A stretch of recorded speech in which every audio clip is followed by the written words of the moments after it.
दरवाजा नहीं खटखटाना, हाथ पकड़ के नहीं उठाना है, जा मेरे महबूब को लेके आ। अर्ज किया जिब्रील अमीन ने, ए परवरदिगार, जाता हूँ, जगाने के लिए आवाज लगाना जरूरी है, जगाने के लिए हाथ पकड़ के उठाना हिलाना जरूरी है, दरवाजा खटखटाना जरूरी है। ऐ मौला, अगर दरवाजा खटखटाया ना जाएगा, आवाज लगाई ना जाएगी, तेरा महबूब जागेगा कैसे? उस महबूब की आंख खुलेगी कैसे? रब ने फरमाया, जिब्राइल तू जा रहा है, तुझे जगाने का अंदाज तेरा रब सिखाएगा। जगाने के आदाब सिखाए जा रहे हैं, सिखाया परवरदिगार ने। जिब्रील अमीन आते हैं, आने के बाद जब देखा ना आका सल्लल्लाहु अलैहि वसल्लम आराम फरमा है, जिब्रील अमीन आका के तलवे मुबारक पे नजर पड़ती है, देखते हैं और मेरे नबी के तलवों को चूमना शुरू कर देते हैं। सुभान अल्लाह, काफूरी लब है, चूम रहे हैं, तलवे मुस्तफा लबे जिब्राइल चूम रहे हैं। कभी पेशानी को रगड़ते हैं, कभी चूमते हैं। मेरे आका सल्लल्लाहु अलैहि वसल्लम आंख खुल जाती है, आका की आंख खोल के देखते हैं, जिब्राइल क्या कर रहे हो? जिब्रील कभी आंखों से, कभी पेशानी रगड़ रहे हो, कभी लबों से चूम रहे हो, कभी आंखों से रगड़ रहे हो मेरे तलवे मुबारक को, बात क्या है? लेकिन जिब्राइल है कि चूमे जा रहे हैं, चाटे जा रहे हैं, कुछ कहते ही नहीं है। मेरे आका सल्लल्लाहु अलैहि वसल्लम ने तलवे मुबारक को खींचते हुए फरमाया, ओ जिब्राइल, ये तो बता, तुझे ऐसा करने में मजा क्या आ रहा है? क्या मजा आ रहा है? तो जो जवाब जिब्राइल अमीन ने दिया था, किसी शायर ने इस शेर में पिरो दिया है।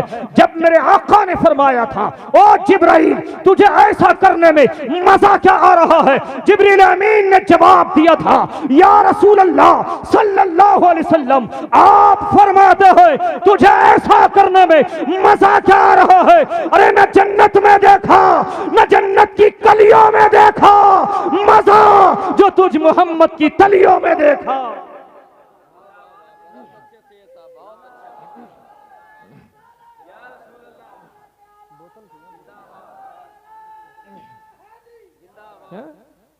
न जन्नत में देखा, न जन्नत की कलियों में देखा मजा जो तुझ मोहम्मद की तलियों में देखा सल्लल्लाहु अलैहि वसल्लम। ये हाल है मेरे आका सल्लल्लाहु अलैहि वसल्लम के तलवे मुबारक का। अब यहीं से आप अंदाजा करें, जिसके तलवे का धोबन है आबे हयात है, वो जाने मसीहा हमारा नबी। जिसके तलवे मुबारक का आलम यह है, फिर उसके रुखे अनवर का आलम क्या होगा? जिसके तलवे मुबारक का हाल यह है, उसके चेहरे मुबारक का आलम क्या होगा? तो ये मेरे नबी की शान है। तो जिब्राइल नबी के उस्ताद बोलिए ना, नहीं है, फिर कौन है? अल्लाह फरमाता, अर्रहमान अल्लमल कुरान। वो मेरे महबूब का उस्ताद जिब्राइल नहीं है। जिब्राइल तो सिर्फ और सिर्फ रब का पैगाम लाने वाला है। हकीकत में महबूब को पढ़ाने वाला भी रब है, सिखाने वाला भी रब है और समझाने वाला भी रब है।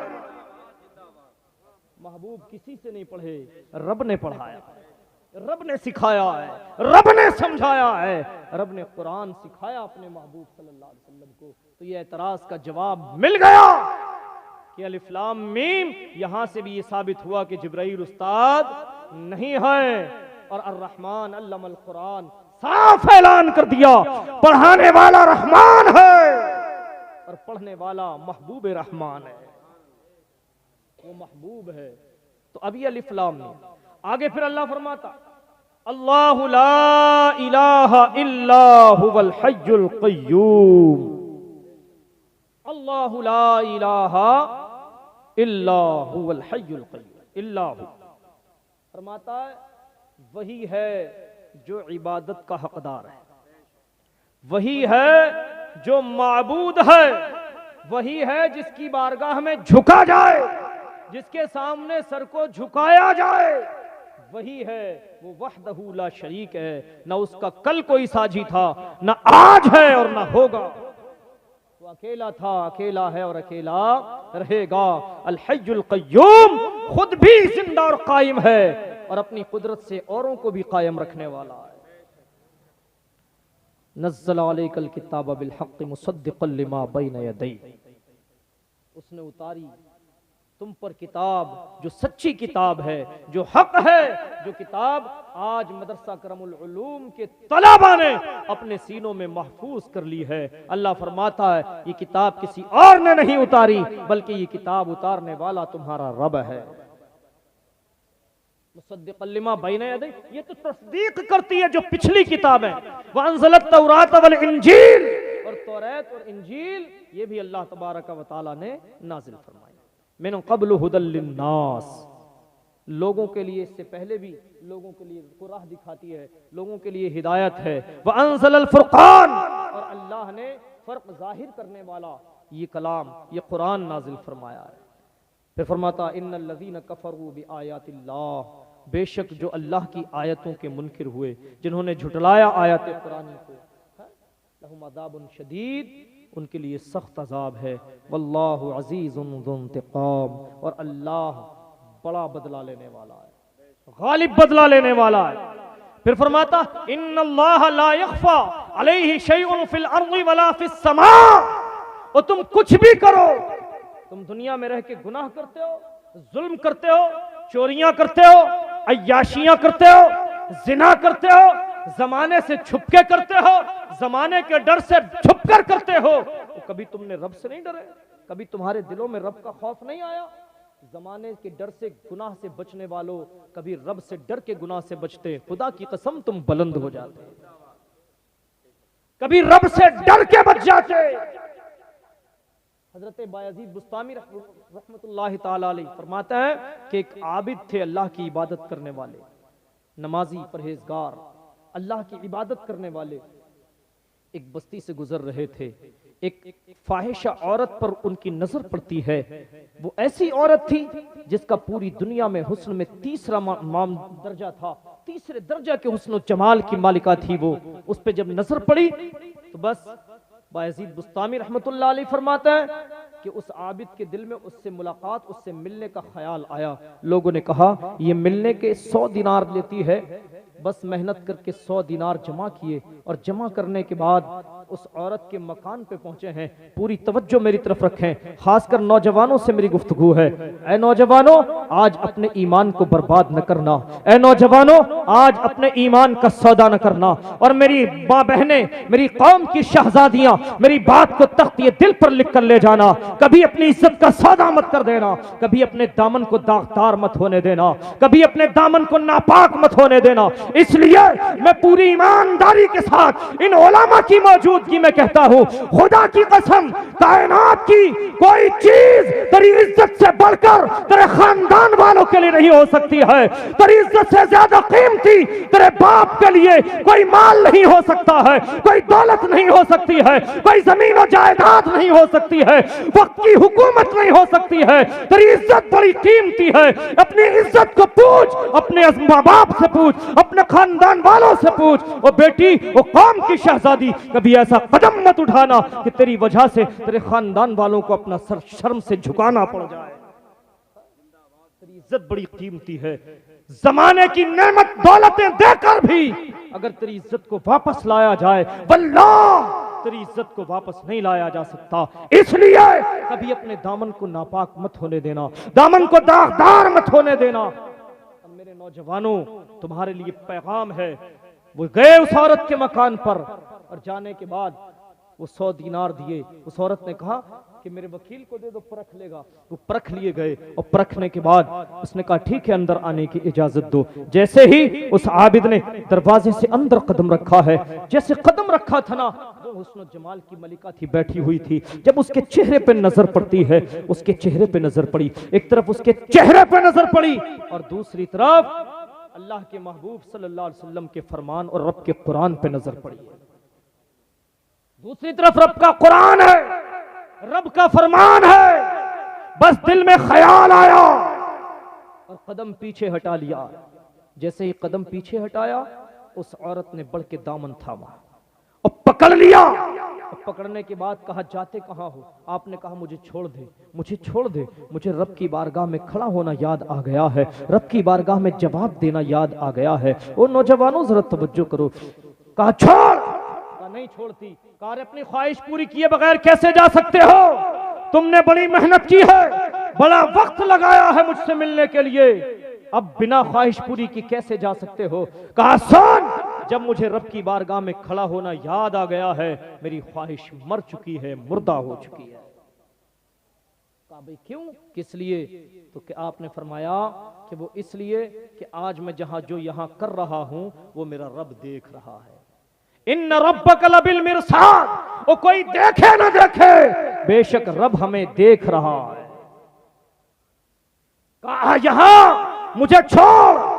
ए नौजवानों, काश ये हालत हमारी हो जाए, काश ये कैफियत हमारी हो जाए, जब हम गुनाह की तरफ कदम बढ़ाएं हमें रब याद आ जाए, जब हम जिना की तरफ कदम बढ़ाएं हमें रब की बारगाह में पेश होना याद आ जाए, रब की बारगाह में खड़े होकर जवाब देना, हिसाब किताब देना याद आ जाए, तो फिर कोई भी शख्स गुनाह की तरफ कदम बढ़ा ही नहीं सकता। और जब हमारा कदम गुनाह की तरफ नहीं उठेगा तो फिर गुर्बत का रोना बंद हो जाएगा, मुफलिसी का रोना बंद हो जाएगा, फिर इज्जतों का रोना बंद हो जाएगा, फिर परेशानियों का रोना बंद हो जाएगा, फिर अल्लाह आसानियां पैदा फरमा देगा, अल्लाह वक़ार अता फरमा देगा, खोई हुई इज्जतें वापस अता कर देगा, इज्जतों का ताज फिर तुम्हारे सरों पर रख देगा। अरे आओ तो सही, आज कौम चीख रही है, हमारा कोई हामी नहीं है, हमारा कोई लीडर नहीं है, हमारा कोई मददगार नहीं है, हमें कोई बचाने वाला नहीं है। ओ लोगों, तुम्हें चीखने की जरूरत नहीं है, तुम्हें चिल्लाने की जरूरत नहीं है, तुम तो वो कौम हो जो कल भी बुलंद थे, आज भी बुलंद हो और क़यामत की सुबह तक बुलंद रहोगे। शर्त यह है अज़मत मुस्तफा पे जान लुटाने वाले हो जाओ, सिर्फ खोखले नारे बंद करो और सच्चे पक्के आशिक रसूल बन के जिंदगी गुजारो, फिर देखो जालिम ताकतें इंशाअल्लाह तुम्हारे कदमों में झुकती हुई नजर आएगी। नारे तकबीर, नारे रिसालत, उलेमा अहले सुन्नत, फैजान आला हजरत। ये बातिल ताकतें ये तुम्हारे कदमों में झुकती नजर आएंगी। और एक बात और कह दूं मैं, इन्नल्लाह ला यख्फा अलैहि शैउन फिल अर्दि वला फिस समा, यहां बात रुकी है अभी। एक बात और कहूं, आज मुसलमानों तुम्हें किसी के तलवे चाटने की जरूरत नहीं, अपने आप को ऐसा बनाओ कि जमानत तुम्हारे तलवे चाटे, अपने ईमान को मजबूत करो। मेरे आका सल्लल्लाहु अलैहि वसल्लम मस्जिद नबवी शरीफ में एक आशिक आता है, फरमाया मोहब्बत करते हो? अर्ज किया या रसूल अल्लाह सल्लल्लाहु अलैहि वसल्लम आपसे मोहब्बत करता हूं। मेरे आका सल्लल्लाहु अलैहि वसल्लम ने फरमाया जाओ जाओ, मदीना में एक शख्स रहता है, मुझे परेशान करता है, तंग करता है, मेरे चाहने वालों को, मानने वालों को परेशान करता है, जाओ और उसको मार के आओ। क्या फरमाया? उसे मार दो और आओ। आशिक था, चला गया, उसको मार दिया और जब यकीन हो गया कि मर गया तो खुशी में उसी की छत पे उछलने लगे तो नीचे गिरे। जब नीचे गिरे तो पांव की हड्डी टूटी, जब हड्डी टूटी तो सरकते सरकते मुस्तफ़ा की बारगाह में पहुंचे। फज्र की नमाज का वक्त था, नमाज फज्र अदा की और नमाज पढ़ने के बाद मेरे आका सल्लल्लाहु अलैहि वसल्लम ने फरमाया, ओ दीवाने कहां से आ रहे हो? अर्ज़ किया आका जहां भेजा था काम मुकम्मल करके आ रहा हूं। मेरे नबी ने फरमाया ये चोट कैसी लगी है? अर्ज़ किया आका खुशी में उछलने लगा था, छत से नीचे गिरा, पैर की हड्डी टूट गई है। मेरे मुस्तफ़ा सल्लल्लाहु अलैहि वसल्लम फरमाते करीब आओ। करीब आया है दीवाना, करीब आया है आशिक। मेरे नबी सल्लल्लाहु अलैहि वसल्लम ने लुआब दहन थूक शरीफ उस टूटी हुई जगह पे लगाया है और मेरे आका सल्लल्लाहु अलैहि वसल्लम ने फरमाया खड़े हो जाओ। खड़ा हुआ है दीवाना। सहाबा पूछते हैं अरे ये तो बता हाल क्या है? कहा सुनो सुनो, जो पांव टूटा नहीं था, जो हड्डी टूटी नहीं थी, वो इतनी मजबूत नहीं है जितनी मजबूत टूटी हुई हड्डी लुआब दहन मुस्तफा की बरकत से जुड़ गई है। जितनी मजबूत ये हड्डी हो गई है उतनी तो बगैर टूटी भी नहीं हुई। सहाबा ने पूछा उसकी छत पे कूदने की क्या जरूरत थी? यहां आके खुशी मना लेते, अगर वो जाग जाते उसके साथी और तुम्हें मार देते तो क्या होता? तब एक आशिक ने क्या जवाब दिया था? आशिक ने कहा था वो मुझे कैसे मार सकते थे? कहा क्यों? कहा इसलिए मेरे नबी ने फरमाया था जाओ और मार के आओ। वो मुझे कैसे मार सकते थे? ज़बान मुस्तफा इस बात की सनद बन गई, इस बात की जमानत हो गई कि जा मार के आ। मैं समझ गया मुझे मौत नहीं आ सकती जब तक मुस्तफा की बारगाह में वापसी न हो जाए। इसलिए मेरे आका ने फरमाया जा और मार के आ धकिया वालों, काश हमारा ईमान भी ऐसा मजबूत हो जाए। जिस दिन हमारा ईमान ऐसा मजबूत हो गया, खुदा की कसम सारा जमाना तुम्हारे तलवे चाटता नजर आएगा। ऐसे बनाओ जो दूसरे तुम्हारे आगे झुके, तुम्हें नहीं झुकना पड़े। तुम एक ऐसी कौम हो जो अल्लाह के सामने झुकने के लिए है। आज तुम सबके सामने झुकते नजर आ रहे हो, जमाने के सामने झुक गए। भाई एमपी साहब हैं, विधायक साहब हैं, मंत्री साहब हैं, उनके सामने बड़े अदब से खड़े हो जाते हो। कभी अल्लाह की बारगाह में अदब से खड़े होकर देख, तुझे किसी के सामने खड़े होने की जरूरत नहीं पड़ेगी। इंशाअल्लाह होंगे खड़े अल्लाह के सामने, मस्जिद में जाएंगे इंशाअल्लाह। अगर तुम मस्जिद में जाना शुरू कर दो, जुमा जैसे जाते हो ऐसे 5 वक्त अगर मस्जिदों के दरवाजों तक चले जाओ, मस्जिदों की चौखट तक चले जाओ, वल्लाह मैं दावे से कहता हूं कुफ्र बातिल में जलजले पैदा हो जाएंगे, धरती कुफ्र दहल जाएगी, हिल जाएगी।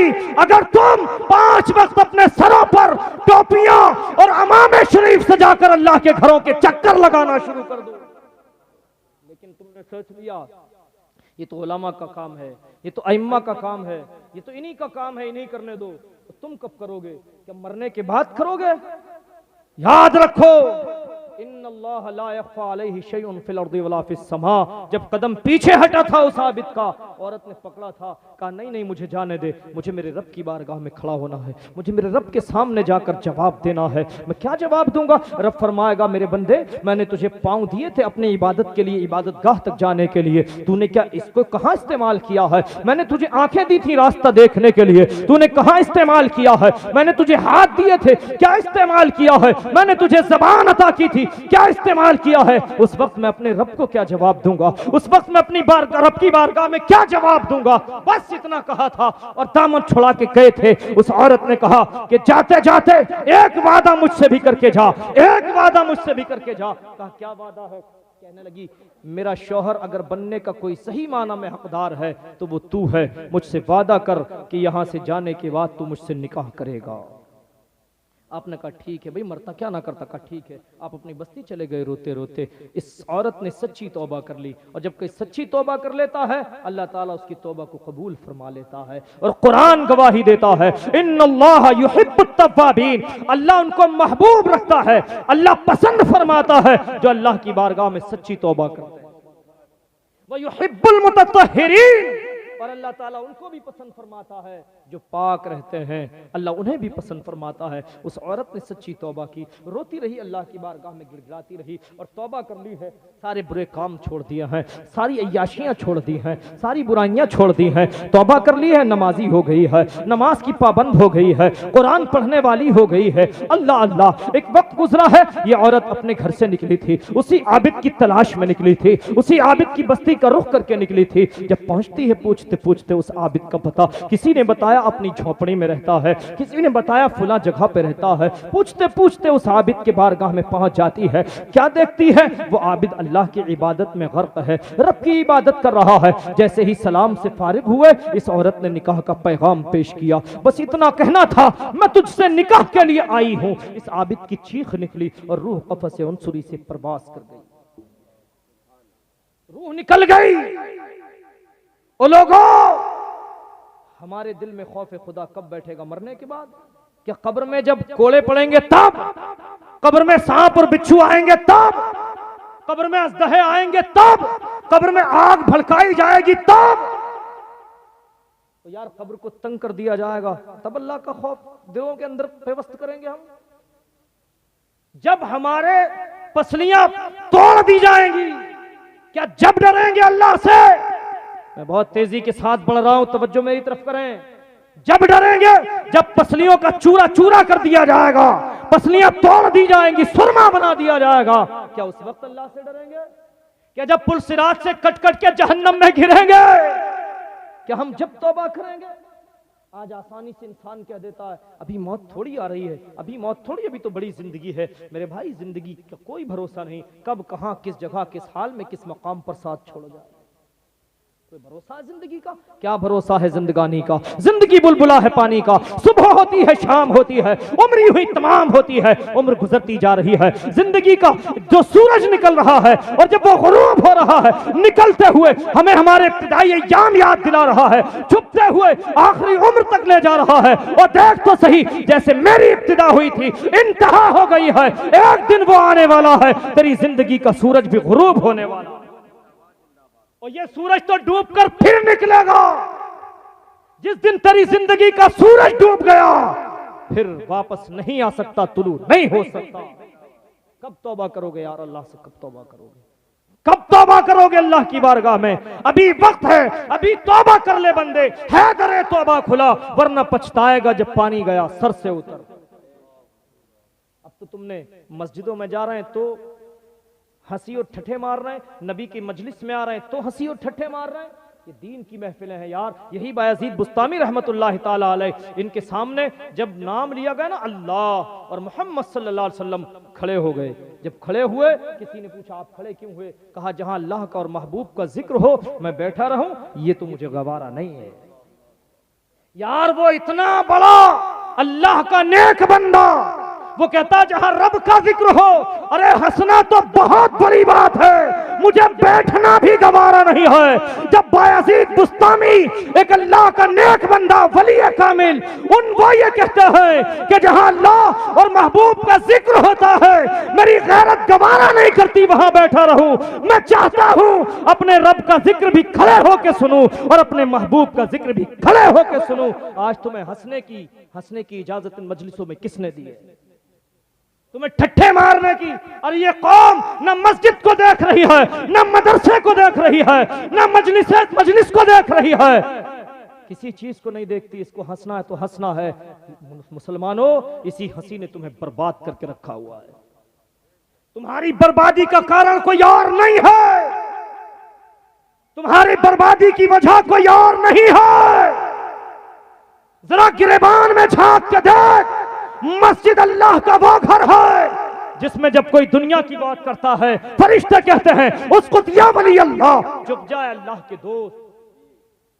फिर नहीं चुपता तो कहते हैं उसको या वली अल्लाह, चुप जा अल्लाह के दुश्मन। फिर भी नहीं चुपता तो कहते हैं उसको लानती अल्लाह, चुप जा तुझ पर अल्लाह की लानत हो, चुप जा तुझ पर अल्लाह की लानत हो। फरिश्ते लानत करते हैं उस शख्स पर जो मस्जिद में दुनिया की बात करता है। आज इलेक्शन का दौर था, मस्जिदों को पंचायत घर बना लिया गया, मदरसों को पंचायत घर बना लिया गया। जहां कोई बात याद ना आए, आया मस्जिद में पहली दूसरी तीसरी सब में खड़ा हुआ और कहता है भाई फुला पे इतना वोट आएगा, फुला पे इतना वोट आएगा। अरे ये तो देख, ये जगह कौन सी है? मस्जिद खुदा का घर है, इबादत का काम है, दुनिया की बात करना तो मुतलक हराम है। तो अल्लाह के घर को ही भी छोड़ रहा है। अल्लाह के घरों में जाके दुनिया की बात है, इलेक्शन की बात है।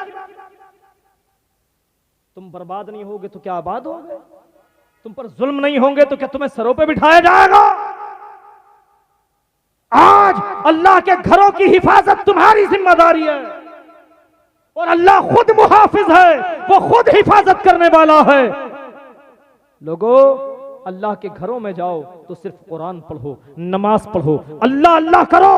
दुनिया की बात करना आज से गिरह बांध लो मेरी बात की, आज ही से दुनिया की बात करना बंद कर दो। अल्लाह ताला तुम्हें इज्जतों से नवाज देगा इंशाअल्लाह।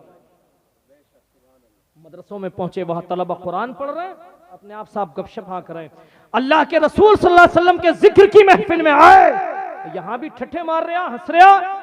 ये महफिल है, अदब की महफिल है, यहां जब तक बैठो। अरे कमाल तो ये है, अल्लाह के खौफ से हमारी आंख से अगर एक आंसू भी बह गया, कल क़यामत के मैदान में हमारी बख्शिश की जमानत बन जाएगा, हमारी बख्शिश की जमानत बन जाएगा। लेकिन यहां बैठकर भी तुझे दुनियादारी सूझ रही है। अल्लाह हम सबकी हिफाजत फरमाए। कब तौबा करोगे लोगों, कब तौबा करोगे? आखिर कौन सा दिन आएगा, कौन सा वक्त आएगा जब हम तख्ता गुस्ल पे पड़े होंगे, साल गुस्ल दे रहा होगा? क्या जब अल्लाह की बारगाह में तौबा करेंगे, जब हमारा हाथ भी ना उठ सकेगा, जब तौबा करेंगे हमारी जबान भी ना खुल सकेगी, जब तौबा करेंगे हम किसी को देखकर रोक ना सकेंगे, जब तौबा करेंगे? कौन सा वक्त आएगा? अभी तौबा करो यार, अभी सच्ची तौबा करो। यहां से तौबा करें सब, कहें या अल्लाह, बोलिए बोलिए बोलिए, या अल्लाह आज तक जाने अनजाने मौला जो भी हमसे गुनाह हुए, अल्लाह हम तुझसे तौबा करते हैं, अपने हबीब सल्लल्लाहु अलैहि वसल्लम के सदक़े, उलमा के कदमों की बरकत से हम सब के गुनाहों को माफ फरमा दे। या अल्लाह जितने लोगों ने जुबान से कहा है, दिल में कहा है, अल्लाह तुझे तेरे महबूब सल्लल्लाहु अलैहि वसल्लम की इज्जत व अजमत का वास्ता आज सबके गुनाहों को माफ फरमा दे। या अल्लाह इनके गुनाहों को न देख, इन उलमा के कदमों को देख। तेरे महबूब सल्लल्लाहु अलैहि वसल्लम का फरमान है, जिस बस्ती में उलमा के कदम पड़ जाए, अल्लाह रब्बुल आलमीन उस बस्ती से कब्रिस्तान से अजाब उठा लेता है। मुर्दों से अजाब उठा लिया जाता है उनके कदमों की बरकत से, 40 दिन तक अजाब नहीं होता। ये उलमा आज यहाँ जलवा फरमा है, उलमा बैठे हुए हैं। अल्लाह तू हमारे गुनाहों को न दे, तुझे तलवाए मुस्तफा का वास्ता, तुझे इज्जत मुस्तफा का वास्ता, तुझे कमली मुस्तफा का वास्ता, नालाने पाके मुस्तफा का वास्ता, या अल्लाह हमारे गुनाहों को न दे, इन उलमा के कदमों की बरकत से आज पूरे मजमे के गुनाहों को माफ फरमा दे। सच्ची तौबा करें, गुनाहों से बचें। जब तौबा करने के बाद बंदा गुनाहों से बचता है, उलमा तशरीफ फरमा है, इनके कदमों का बोसा लेते हुए मैं कहता हूं कि अल्लाह ताला उसे गुनाहों से ऐसा पाक कर देता है जैसे अभी अपनी माँ के पेट से पैदा हुआ है। आगे गुनाह की तरफ कदम मत बढ़ाना, गुनाह की तरफ कदम मत बढ़ाना। ओ यार कोई देखे ना देखे, वो देख रहा है, वो देख रहा है, बस उससे डरो। मैं गुजारिश करता हूं आपसे, उससे डरो। जिस दिन हम उससे डरने वाले बन जाए, जमाना हमसे डरेगा, हम जमाने से नहीं डर सकते। इन्नल्लाह ला यख्फा अलैहि शैउन फिल अर्दि वला फिस समा, कुछ छुपा हुआ नहीं, बेशक कुछ छुपा हुआ नहीं अल्लाह से, जमीन में है या आसमान में या दरमियान में है, अल्लाह से कुछ छुपा हुआ नहीं है। तुम बंद कमरे में गुनाह करो, बंद बाहर से ताले लगा लगा के गुनाह करो, ताहत सरा में जाके गुनाह करो, कहीं भी करो। मैं आखिरी लम्हों में अपनी बात को ला रहा हूं, कहीं भी जाके गुनाह करो, कोई देखे ना देखे, लेकिन रब देख रहा है। इन्नल्लाह ला यख्फा अलैहि शैउन फिल अर्दि वला फिस समा। फिर फरमाता, ये तो जमीन के ऊपर की बात है, ये तो आसमान के नीचे की बात है। हुवल्लज़ी युसव्विरुकुम फिल अरहामि कैफ़ यशा, वो जहां कोई न जाने वहां भी रब जानता है कि क्या है मां के पेट में। मां के पेट में क्या है आज तुम मशीनों से चेक कर रहे हो, और मेरे रब ने पहले ही फरमा दिया कि मेरे करम से, मेरी अता से मेरा महबूब भी जानता है शिकम में क्या है। अल्लाह ने फरमाया हुवल्लज़ी युसव्विरुकुम फिल अरहामि कैफ़ यशा, और मां के पेट में बच्चा मादा है या नर, काला है या गोरा, मोटा है या पतला, कोई नहीं जानता, लेकिन रब जानता है। फिल अरहामि कैफ़ यशा, वो जानता है तुम्हारे पेट में क्या है, मां के शिकम में क्या है। ला इलाहा इल्लल्लाहुल अज़ीज़ुल हकीम, बेशक उस रब के सिवा कोई माबूद नहीं, वही इज्जत वाला, वही हिकमत वाला है। लफ्ज़ अलिफ लाम मीम से बात शुरू हुई थी। कहां से बात शुरू हुई थी? अलिफ लाम मीम, और इसी पे बात खत्म। अलिफ लाम मीम कोई ना समझा है ना समझ सका है। अब यहां पर जितने भी लोग हैं, मैं सिर्फ एक बात आपसे कहूंगा, इन लोगों में कुरान पाक देख कर पढ़ने वाले कितने हैं? बताइए जरा, कितने लोग देखकर पढ़ने वाले कुरान? ना जरा, अरे पढ़ने वाले हैं नहीं है, कितने लोग?